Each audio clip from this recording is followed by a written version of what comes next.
What's up, guys? It's me, Alan. I am back with another video, and it's time to rescore Monster Jam World Finals 8 Freestyle. With that being said, make sure to drop a like, subscribe, and turn on post notifications so you don't miss out on future videos and streams. Make sure to check out the previous 7 episodes of this series, and let me know your thoughts down in the comments below, what you think. With that being said, let's get into this. So, I want to get this out of the way because I haven't mentioned this before in this series so far, but for several of these World Finals, like, I would say late 2010s into, or late 2000s into the 2010s, rather than watch the speed broadcast, there are people who have playlists of all of the runs uploaded from the DVD release, because with the regular broadcast, what tends to happen is runs get cut into highlights at points in time in the during the show. World Finals 9, which is the next one, I believe has every single run shown because it's like an hour and a half broadcast. So thank you for that. But the thing with World Finals 8 is, and this goes for both the normal broadcast and the DVD release, most of these runs you don't see the actual scores. You have to you get what the final score is, and you have to listen to Scott Douglas say what the other scores were, what the scores were that were added up, or what the high and the low scores that were dropped were, and then you have to guess the rest. And that kind of pisses me off because, yeah.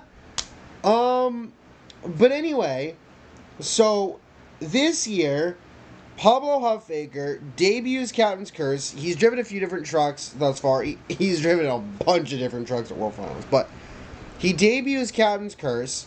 He goes deep in the racing bracket, though Batman and John Seesock would win it, and he would go on to win it next year as well, World Finals 9. But we get to Freestyle, and Pablo Huffaker takes Captain's Curse, and he wins Freestyle.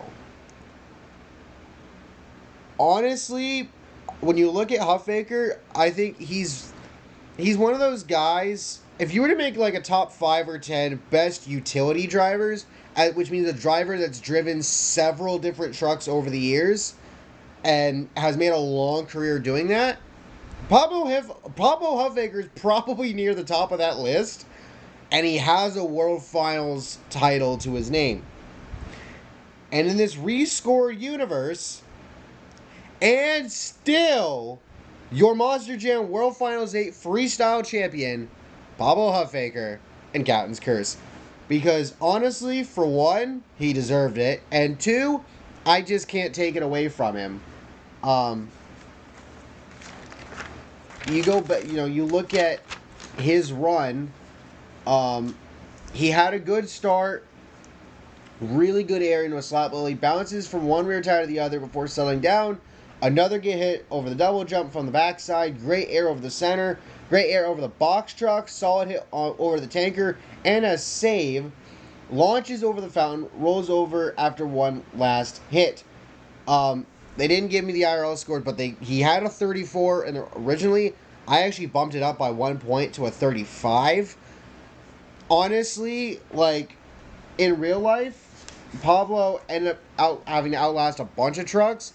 Gravedigger finished second, Iron Outlaw was third, but he beat Digger by 4 points, and Outlaw by 5. In this rescore universe, there's actually a couple of runs that I rated better than they were. Those being Safe Auto Minimizer and Air Force Afterburner, and and funny enough, Max D as well. Minimizer got a 33, Afterburner got a 33, Max D got a 32.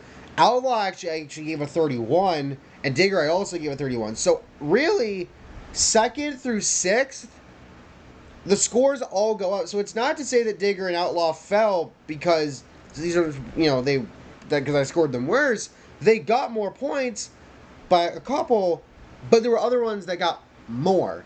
For example, Minimizer and Afterburner both originally scored a 29, so they both gained 4 points apiece. Max D was originally scored a 28, so he gained 4 points off of me, and whatnot.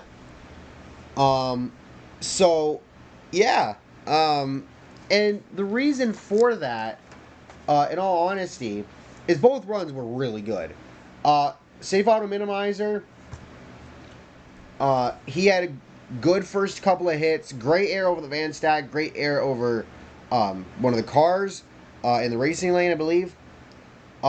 Great air over the tanker, and he doubles into going over the fountain. Triples into a slap wheelie, so a triple combo there.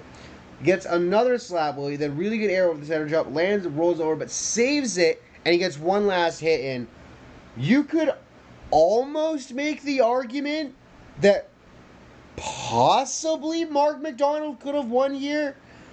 I'm not 100% sold, and I liked Huffaker's run a little more. But if you were to make the argument to me that McDonald could have won, I could see it. And if I were to rewatch both of their runs side by side, one after the other, I might change my mind. But officially, I'm keeping it with Huffaker. Now, Damon Bradshaw, he had a good first few hits. Great air over the van stack, great air over the box truck, amazing air over the tanker into a cross slash diagonal direction. Nice slap wheelie, great donuts, a great combo to finish. He tied with Safe Auto. You can make the argument he probably could have gone a point or two less, but it is what it is.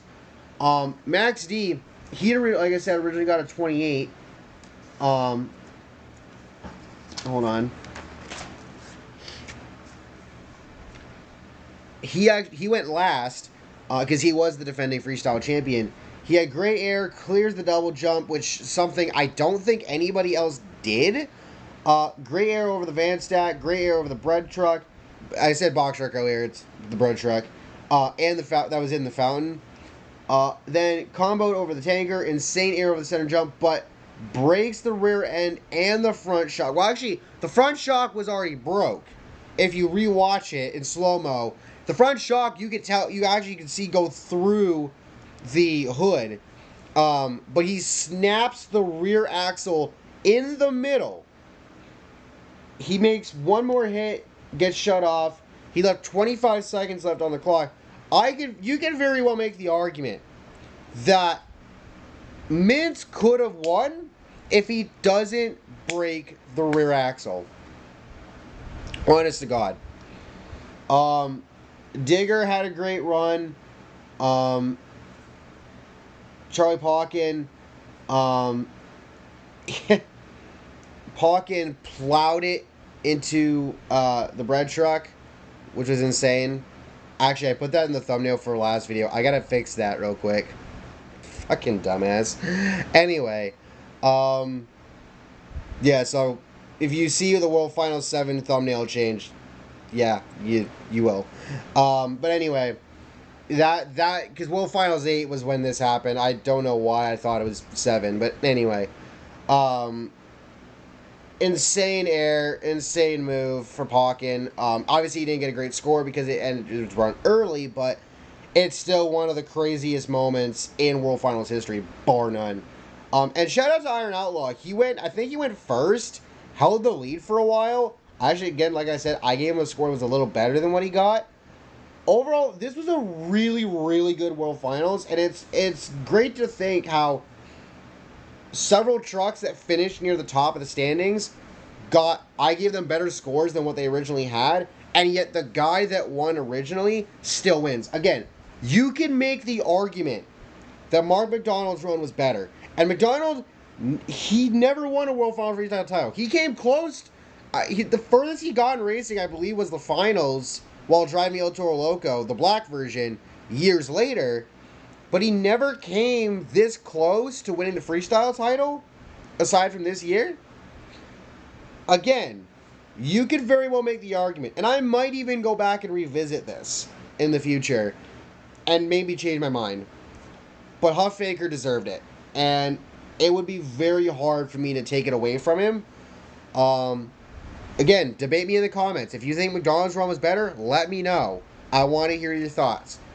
With that being said, thank you all for watching. Hope you all enjoyed. Let me know your thoughts down below. I will catch you all next time. Peace.